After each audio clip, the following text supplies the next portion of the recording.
Magandang araw bago tayo magsimula.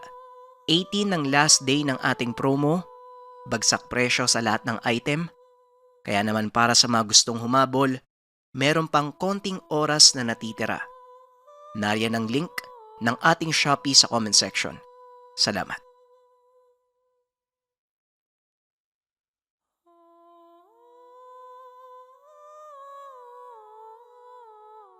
Ang kwentong ito ay hango sa totoong buhay.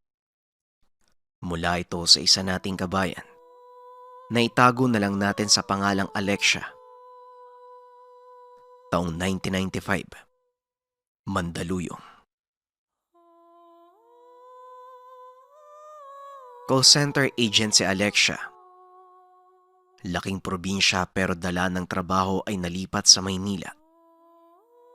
Tapos ito ng kursong accounting, kaya nakakuha ng magandang posisyon sa kumpanya. Bata pa lamang, bukas na ang kaisipan sa mga bagay-bagay na kakaiba. Lumaki sa paniniwalang hindi lang tao ang namumuhay sa mundo. May mga nilalang na hindi nakikita ng normal na mga tao. Marahil dala ito ng impluwensya ng mga taong nakapalibot sa kanya. Kilalang manggagamot ang ama kaya bukas ang kaisipan ng dalaga sa mga hindi karaniwan. Mataas ang naabot ni Alexia dahil sa trabaho. Ngunit nasasanay na rin ito na laging kausap ang mga magulang. Lalo na kung may mga bagay siya na kailangan ng opinyon. Anak, kumusta naman ang araw mo at bakit ka napatawag? Ang bigat ng dinadala mo ha. May problema ba? Wika ni Nanay Lucila. Anay, ang dami pong bumabagabag sa akin eh. Kung kayo po yung nandito, ano pong pipiliin nyo? Asawa o karera sa buhay? Tanong ni Alexia. Anak, nasa tamang edad ka naman na at may magandang trabaho. At saka wala namang mawawala kung mag-aasawa ka. Ang mahalaga kung saan ka masaya. Andito lang kami ng tatay mo. Kahit anong oras, bukas naman ang bahay kung gusto mong umuwi muna. Sino bang maswerteng lalaki? Tanong ni Nanay Lucila. Makikilala nyo din po siya. Nag-iisip po ako ng bakasyon tatawag na lang po ko uli. Ang pangalan ng nobyo ay Falcon. Magdadalawang taon na silang magkasintahan. Ngunit ayon sa dalaga ay hindi pa siya handang ibigay ang sarili, lalo pat hindi sila kasal. Iisa lamang ang kumpanyang pinapasukan, kaya mas madali para sa kanila ang magkita araw-araw. Katagalan, nasanay na din ang dalaga na nandyan si Falcon. Hindi na alintana ng dalawa kung ano ba ang kanilang pinagmulan. Isang araw, nagpasya ang dalawa na magbabakasyon sa probinsya. Parehong tubong Visayas, kaya una pa lamang ay nagkaigihan na sila. Halos magkalapit lang din ang lugar ng dalawa. Tubong Capi si Falcon at Iloilo naman si Alexia. Marahil nakakapag-usap sila sa buhay-buhay, ngunit hindi nila napagkwentuhan ang pinanggalingan dahil pareho silang nakasentro lamang sa mga pangarap. Nakakasigurado silang magiging maganda ang buhay kung malalagay sa maayos ang relasyon. Kaya upang maging ganap, kailangan nila ng basbas, hindi lang sa pare maging sa mga angkang pinagmulan. Amal, nakahanda ka na ba? Sa susunod na araw ang biyahe natin ha. Mag-impake ka na. Sa Kamal, saan tayo mauuna? Sa inyo o sa amin? Tanong ni Falcon. Anak ko mahal, uuwi muna ako sa amin. Ibibigay ko sa iyo yung address ko. Mas gusto ko pa ring ligawan mo muna yung pamilya ko eh. Huwag kang mag-alala. Magugustuhan ka nila. Tugon ni Alexia. O sige, kung yan ang gusto mo. At saka mahal, di ba may mga tinatapos ka pa? Naku, sabihin mo dyan sa amo mo. Pagbalik mo na lang yan para makapagpahinga ka bago yung biyahe natin. Wika ni Falcon. Wala namang problema. Tinatapos ko lang to para habang nasa bakasyon ako, wala na akong masyadong iisipin. Napailing ang binata at inisip na swerte siya sa dalaga. Hindi lang dahil maganda ito at matalino, nasa dugo ni Alexia ang pagkamaalalahanin. Ilang sandali lang ay nagpaalam na sila sa isa't isa. Dumating ang araw ng biyahe. Maaga pa lang ay sinundo na ng binata si Alexia. Bit-bit ang mga gamit at mga pasalubong. Binagtas nila ang paliparan. Ito ang unang pagkakataon na nagkasama sila sa mahabang biyahe. May mga bagay na napansin ng binata. Natural kay Alexia ang mga pamahiin. Bago pa man lumipad ang sinasakyan, nag-usal ito ng pangproteksyon. Mahal, ano yung ginagawa mo?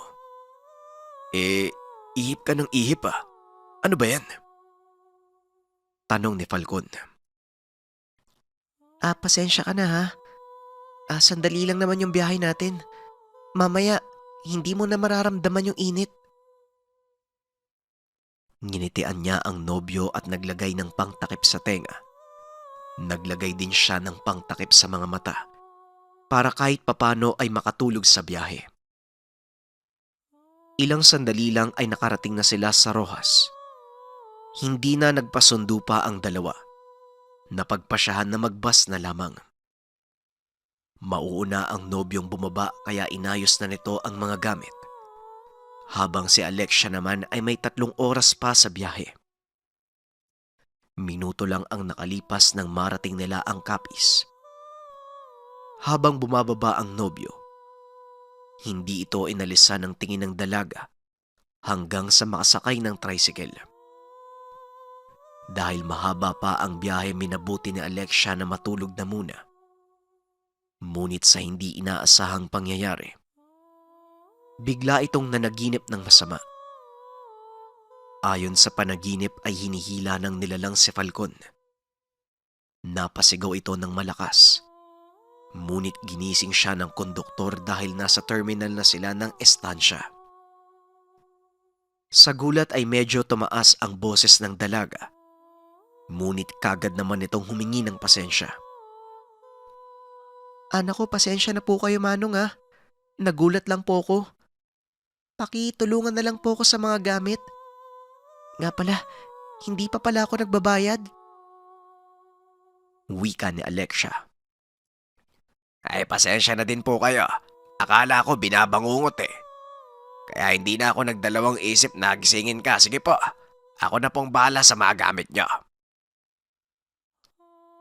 Nakaramdam ng hiya ang dalaga at inayos ang sarili para makababa. Minuto lang ang nakalipas nang masipat nito ang pinsan na nangunguha ng pasahero sa terminal.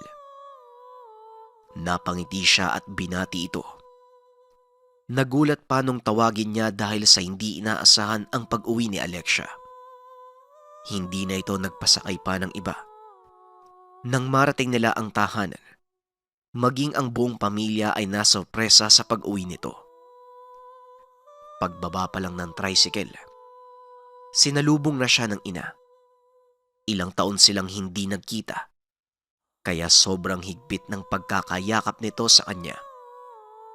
Sumalubong din ang ama na galing pa sa likod ng bahay na nagpapakain ng mga alagang manok. Ay nako, bakit hindi ka man lang nagsabi na uuwi ka? Sana, nakapaghanda man lang kami kahit papano. Ay, napakagandang bata ng anak ko. Iba ang itsura mo ngayon ah. Wika ni Nanay Lucila. O Lucila, nakaligo ka ba? Nakakaamoy ako ng panghe. Sinong kasama mo sa biyahe? Parang may nakasabay ka atang nilalang. Nag-iwan pa ng amoy. Sige na. Maligo ka muna doon. Lilinisin ko yung ora mo. Nakaligo naman ako kanina. Baka dahil galing ka sa manukan, naamoy mo yung mga alaga mo. Hindi ka man lang kasi umalis dun mula kanina pa. Wika ni Nanay Lucila. Pero mahabang kwento po Baka hindi po si Nanay Lucila. Baka po yung konduktor kanina. Nakatulog po ako sa biyahe. Ginising lang po ako nung nasa terminal na. Sakto namang nakita ko si Kuya Elmo kaya sumakay na lang ako. Tugon ni Alexia. Naku pinsan, nakita ko nga yung konduktor kanina Mukha ngang may kung ano sa kanya. Sige na, pumasok na kayong dalawa. Elmo, maligo ka na din. Dito ka naman ng halian. Tulungan mo ako mag-ihaw ng tandag. Wika ng ama. Habang kumukuha ng gamit si Alexia, napaisip ito sa sinabi ng ama. Hindi naman nakahawak ang konduktor sa kanya. Hanggang sa naisip niya ang masamang panaginip. Nadala niya ito sa paggising. O hindi kaya naman dahil sa inuupuan niya kanina. Hinayaan niya na lang ang lahat ng ito. Matapos maligo ay hinihintay na siya ng ama na may dalang pausok. Pinakbangan ito sa kanya ng 7 beses. Matapos nun ay tinawag na sila ng ina para makapananghalian. Dito niya na nailahad ang mga plano at ang dahilan ng pag-uwi. Wala namang naging tutol ang mga magulang. Hinimok nila ang anak na gumawa ng mga hakbang na naaayon sa tradisyon ng pamilya. Hindi pa man nila alam kung kailan dadating ang nobyo. Gusto nilang maging handa ang lahat. Sa kabilang banda sa lugar ni Falcon, natuwa ang mga ito nang makita siyang umuwi. Ngunit ang ikinakabahala ng ama, ang mga kalahing hindi sumasang-ayon sa mga desisyong ginawa ng binata. Lalo na ang mga kapatid nitong matagal nang may inggit sa kanila. Labag sa sinusunod na alituntunin ng lahi ang paglabas at pakikihalubilo sa mga tao.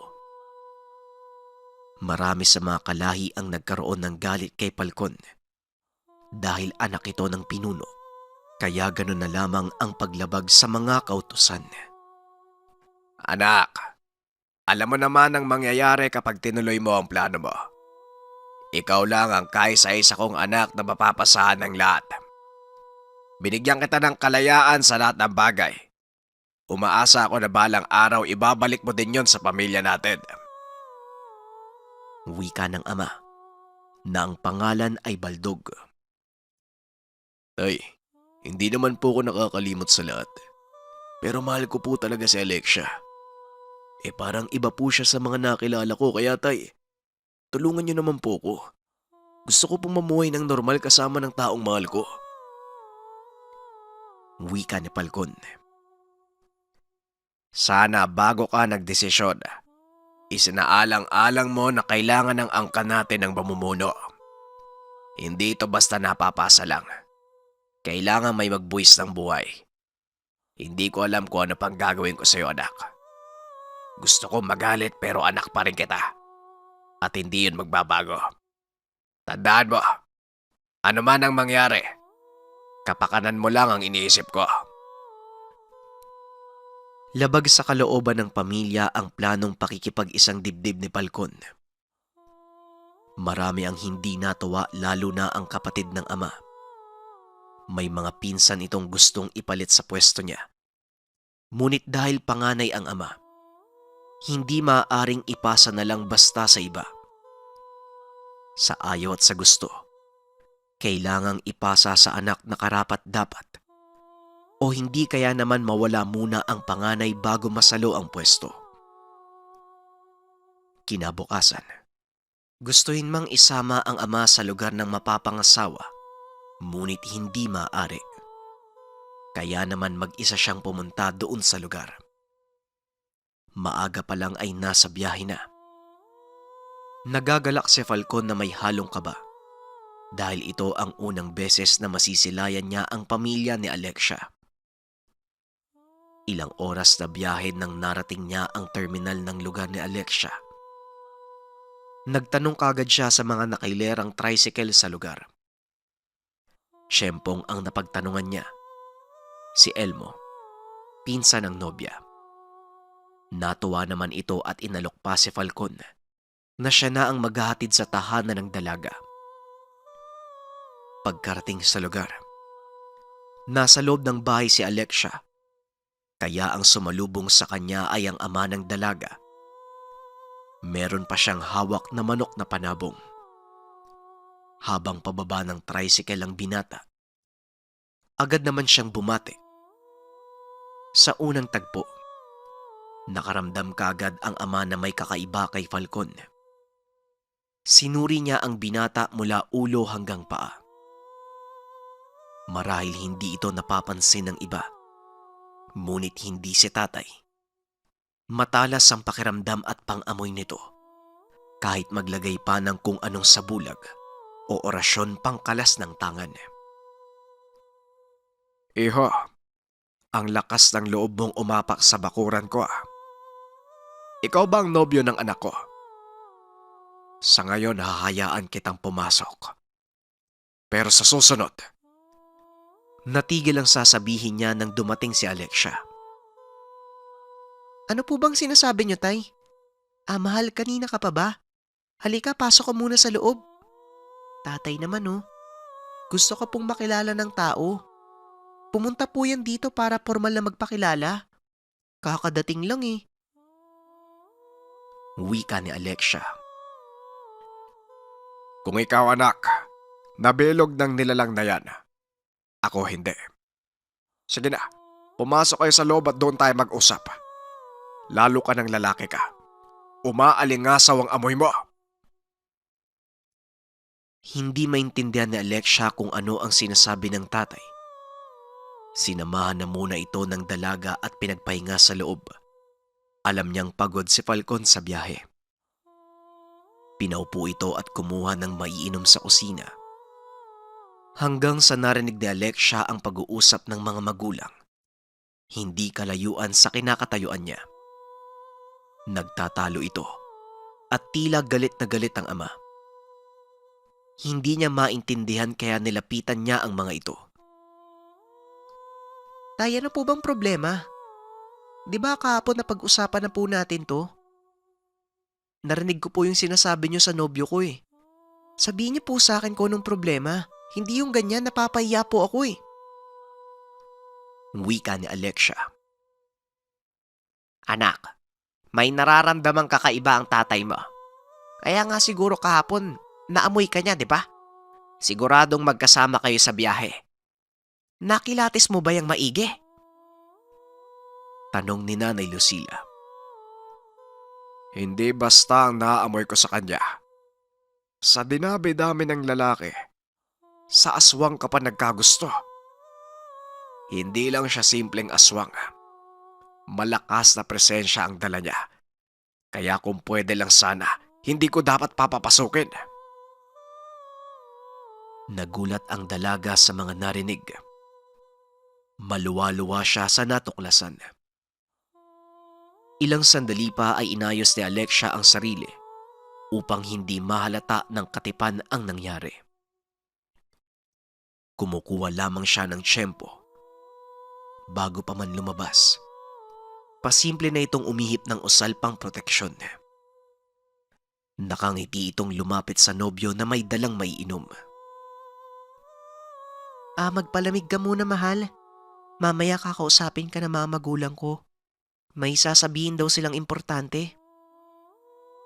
Wika ni Alexia. Alam ko naman yan, mahal. Kung ano man yan, ipaglalaban kita, tandaan mo yan.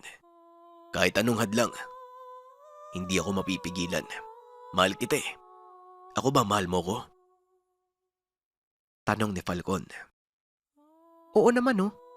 Hindi tayo aabot dito kung di kita mahal. Kaya nga 'di ba gagawin natin ang lahat para masaayos? Tugon ni Alexia. Bukas, dadalhin ko ang tatay ko dito para makapag-usap sila ng maayos. Ang problema, hindi ko alam kung sasang-ayon ba siya.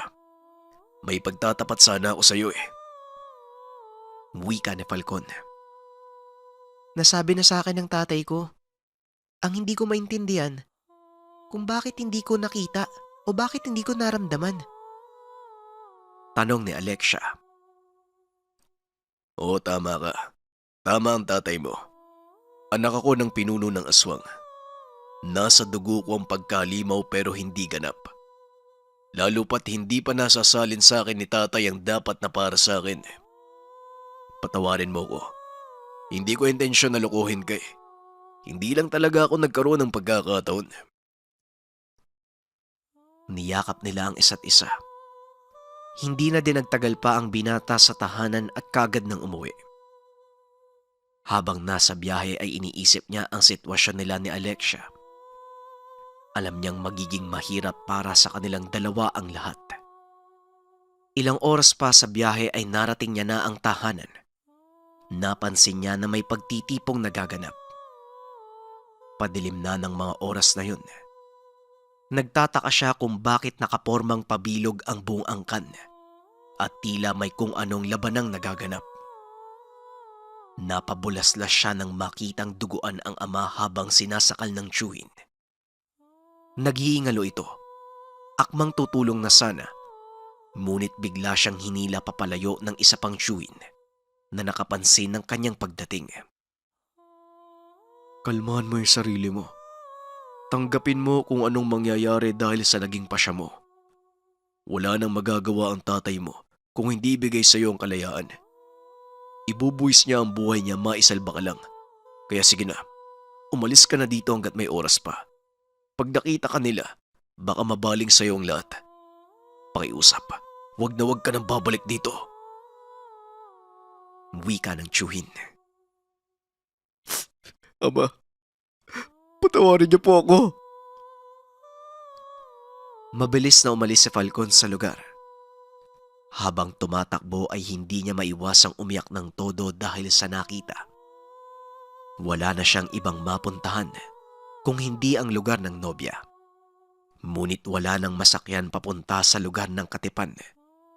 Kaya naman naglakad na lamang siya. Alam niya na magiging mahabang lakaran ang gagawin. Pero hindi niya ito alintana. Ang nasa isipan niya ay mailigtas ang sarili. Halos buong gabing naglakad si Falcon.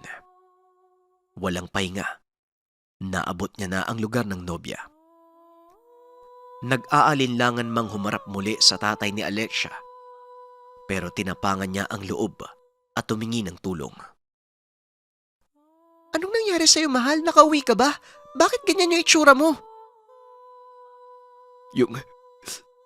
Yung tatay ko, pinatay nila. Pinapasok sila sa loob ng tahanan ng mga magulang at doon niya pinaliwanag ang lahat. Nakaramdam ng awa ang tatay sa binata. Kaya tinanong niya ito kung nais ba niyang makawala sa sumpa ng angkan. Kung gugustuhin ng binata, maaari niya itong tulungan na kalasin kung anumang bakas ng pagkaaswang ni Falcon. Agad namang samang-ayon si Falcon sa sinabi nito. Kaya hindi na ito naghintay pa ng ibang araw o oras. Ora mismo ay nagsagawa ito ng ritual. Hindi naman naging mahirap ang proseso. Lalo pat hindi naman ito nakatanggap ng kung anong bertud o pamana mula sa angkan. Inayos ng tatay ang pagkakalagyan kay Falcon. Kinakailangan pa itong igapos upang masiguradong hindi makapaminsala sa oras na gawin ang pagkalas ng sumpa. Nasa loob silang dalawa ng kwarto habang sinasagawa ang mga dasal. Pinainom ng tubig si Falcon na kinargahan ng dasal. Hindi naging mahirap para sa kanila ang proseso dahil bukal sa loob mismo ng binata ang ginagawa. Mabilis at naging maayos ang lahat. Laking pasasalamat ni Falcon dahil ramdam niya na tanggap na siya ng pamilya ni Alexia. Hindi niya sukat akalain na magbabago ng tuluyan ang takbo ng kanyang buhay. Maaaring nagdadalamhati ito sa nangyari sa ama, ngunit hindi niya sasayangin ang pagkakataong ibinigay nito para sa kalayaan. Naging maayos ang lahat pagkatapos nun. Ilang araw lang ang pamamalagi nila at bumalik na rin sa Maynila at nagdesisyong magsama.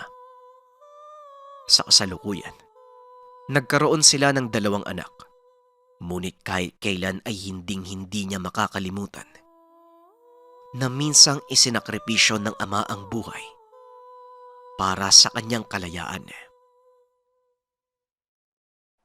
Muli maraming salamat sa pakikinig ng ating kwento at para sa mga gustong humabol sa ating bagsak presyo promo, nariyan ang link sa comment section. Salamat.